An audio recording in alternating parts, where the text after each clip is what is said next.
Muri yeZimbabwe tinoziva kuti munhu wese angakamirira kunzwa kuti Nelson Chamisa chataura kuti kudii kupfurikidza nekubvisiwa kwakaitwa makanselas ake nema-MPs ake kuti arege kukondesa by-elections ari kumusi wa3 February. Saka muzora nhasi auya akataura mashoko ake, mashoko atosiya atovhundutsa vanhu kuti aiwa ko Nelson Chamisa uyu anenge achimbotemba nei. Saka muri yeZimbabwe ndokurudzira uchibva wasubscribe wolike wotina on the bell icon torambochiona maupdates arinokupa pano paZim News Live. Saka tinoona kuti mutungamiri weTCC vanouya vanyora kuti seek wisdom. Wisdom is the principal thing, therefore get wisdom. Knowledge is not wisdom.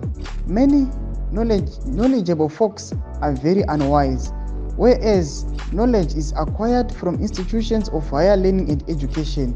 Wisdom is acquired from institutions of higher praying, heavenly teaching, and revelation. Without revelation, there can be no wisdom. God is in it. Samuri ZVAITWA ndo mashoko ari kuyachitagwa nemutungamiri weTCC kuti aiwa seek wisdom first.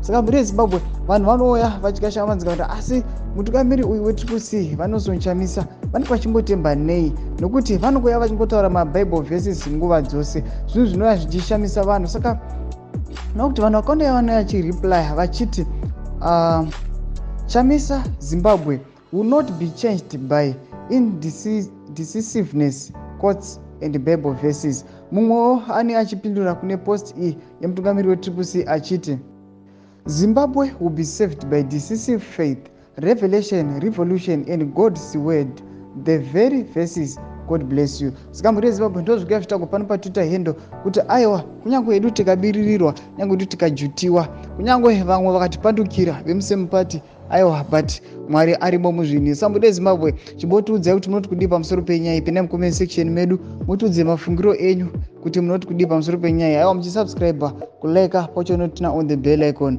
Torambochiona maupdates andokupa pano paZim News Live.